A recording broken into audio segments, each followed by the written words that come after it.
everybody, and welcome back once again. It's time for another edition of Inside the Headset. It's week 3, game 3 on the campus of Oakland High School. We have no electricity, but we're going to make it happen. And I'm with the head coach of the Oakland Patriots, head coach Kevin Creasy. How you doing today, Coach? Doing good, Stork. Well, we don't have any power, but we're, like everything else, just make it happen. Got to go with it. Well, let's make it happen. Adjust on the run.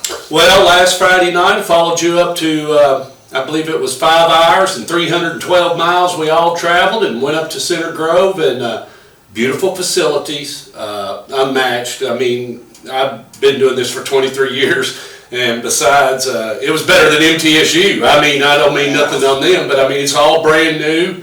Elevator took all our equipment up to the top, very little labor to get involved and set up, but they had the air horns, I'm sure you heard on the video, and to get this, Coach, that air horn team, they had 2 air compressors up there running, blasting the entire game, and I'm sitting there, and the guy says, I've been doing it for 14 years, so the air horns are a big part of Center Grove, just like their football team, and they played pretty good ball Friday night. Yeah, you know, credit to Center Grove. They're a heck of a team, got a heck of a program.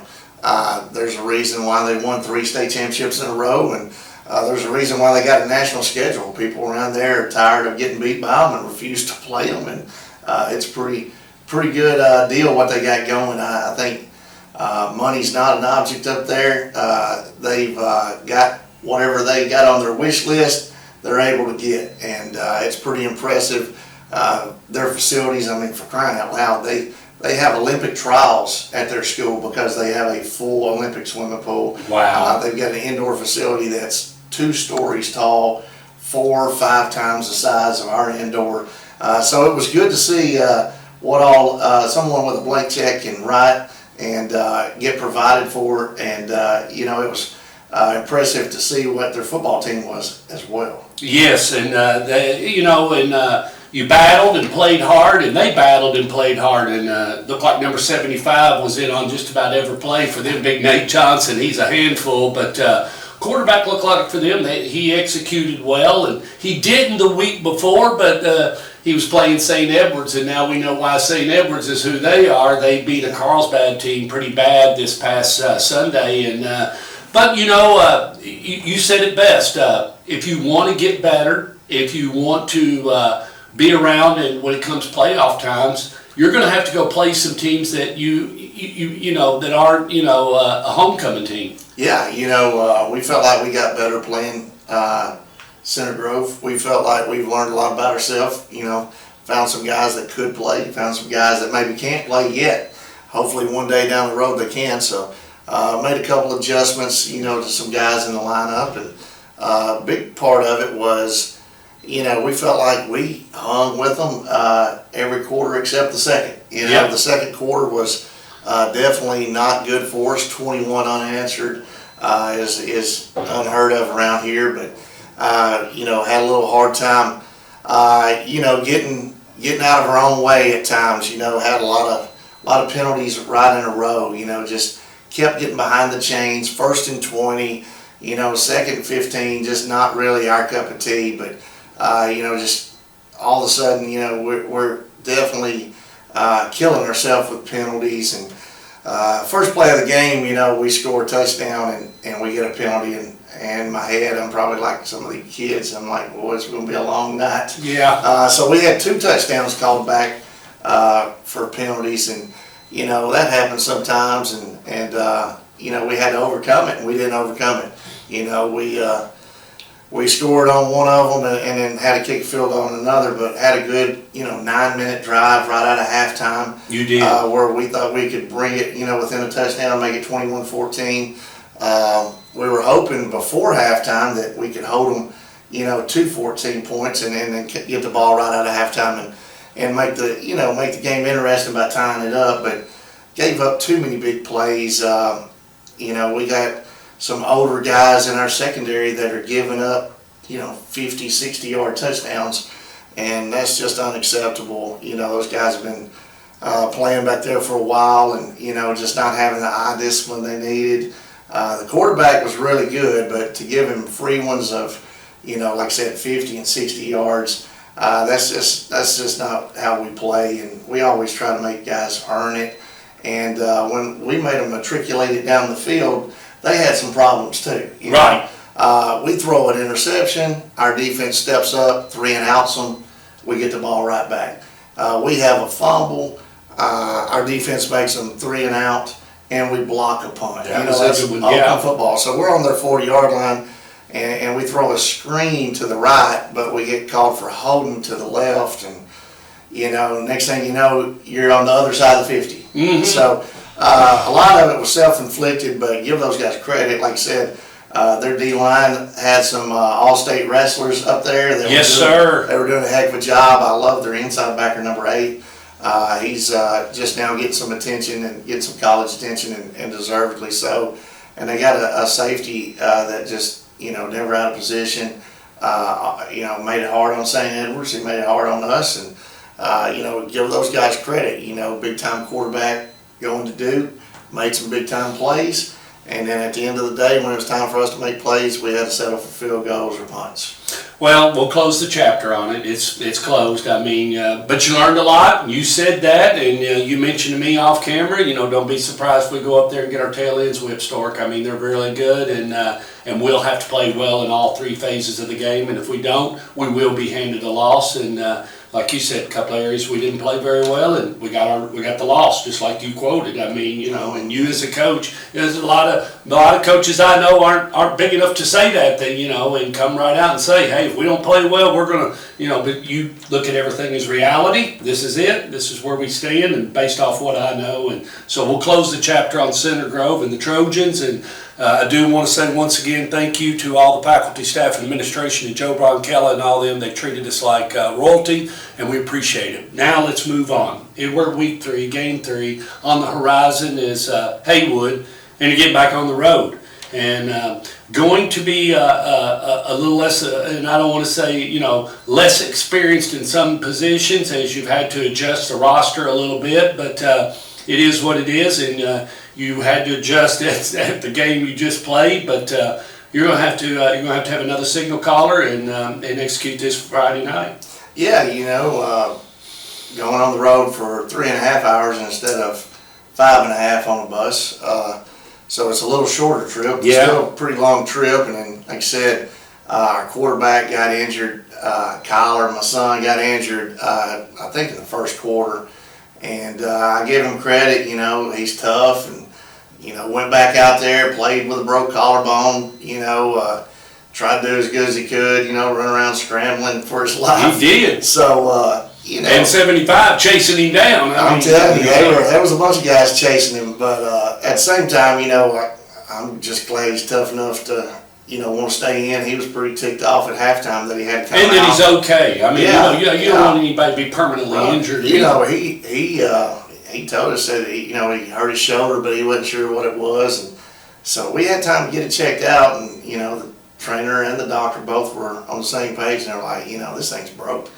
And so he's out there playing around with a broke collarbone. So that's kind of what you want in a quarterback, to lead the team, after an injury like that and not want to check out. But then at the same time, as a parent, you're like, hey, buddy, you need to get out. Yeah. You need to get out. You're in danger zone. We don't want anything else broken. And so Patrick Freeman went in and did a good job. He did. As a sophomore, I thought he did a great job of, he converted a 3rd down and long. He converted a 4th down.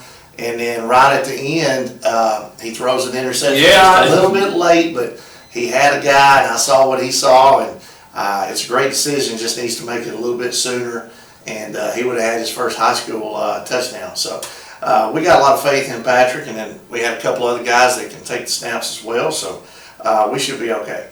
What do you know about Haywood, and what do you feel like, what makes them good right now and is a great opponent for the Oakland Patriots? Yeah, they've got a couple guys that can flat out run. Of course, they're young guys, but they can flat out go. You see, they got some offers from colleges already, and you just look at their defense, and it's probably the most athletic defense we'll see all year. They do a lot of things right. Got a lot of skilled guys in a lot of good positions to make big time plays. You go back to last year, they hadn't missed a beat really, because last year's team at Haywood was right behind us in points scored. Yeah. For all classifications. So they hadn't stopped that. They keep doing that really well. Their first two opponents, they lit up the scoreboard on, and so we know they can put up a lot of points. So we gotta either slow that down, or we gotta put up a lot of points ourselves. And hopefully we've gotten better from last week. What brought this game about? Haywood is, like you said, you're by the time Friday night ends, you will have been on the road 5 hours up, 5 hours back. That's 10 hours on the road. You're going to go 3 and 3, so add it all up, you're going to have 16 hours of miles behind you. But what brought this game kind of on?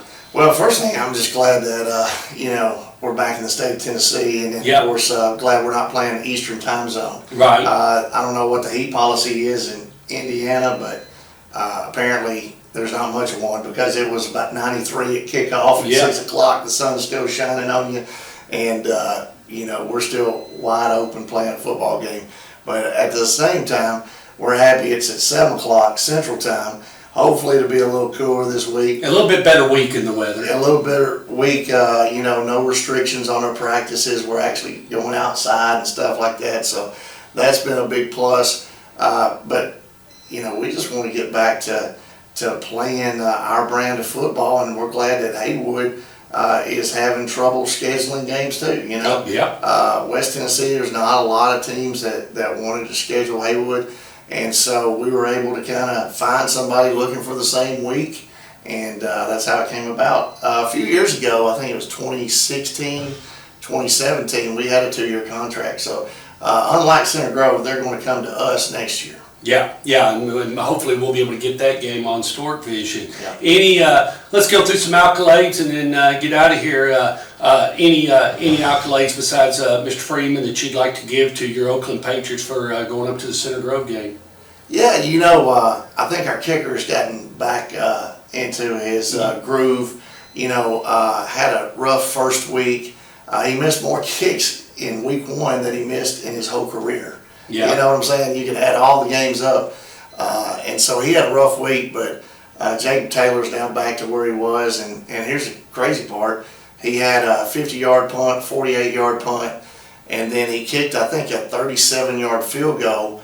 But with Kyler being out, he's our holder. And then right before that, our next holder got hurt, in some mop-up duty week 1.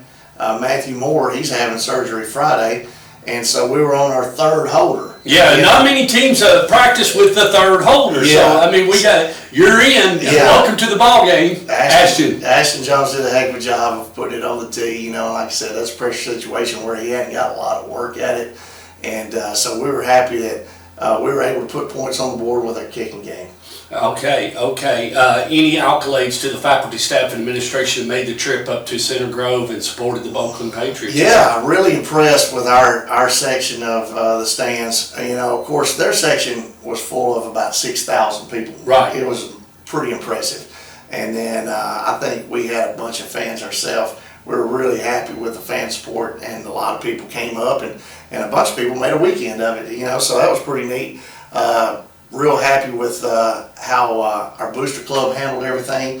I never really sent out a little email to parents or anything, but I felt like I needed to, just to thank them for, we had a weird week in practice where, the heat was so bad, we had to go indoors, and then Wednesday we decided to go morning practice, Thursday morning practice.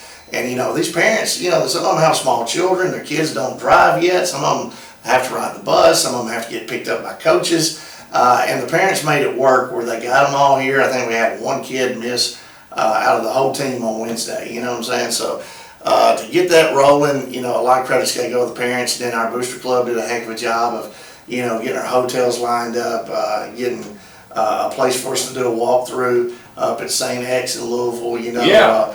Our food was incredible, spent a lot of money on our food. Our hydration was amazing. There was never a time where there wasn't some drink in our kids' hands, and we had 0 cramps. We had 0 heat-related injuries, and so we were impressed by that. And a lot of credit goes to the parents, and so They do a lot of things here that go unnoticed, but it doesn't go unnoticed by the coaching staff. Well, the one last thing I will comment on, and I meant to say it earlier, is I did notice that it was their freshman team was seated in the end zone, all with their jerseys on, all sitting together. And you just don't see that a lot when you go to a football game, that the underclassmen are here supporting the upperclassmen in the varsity football program.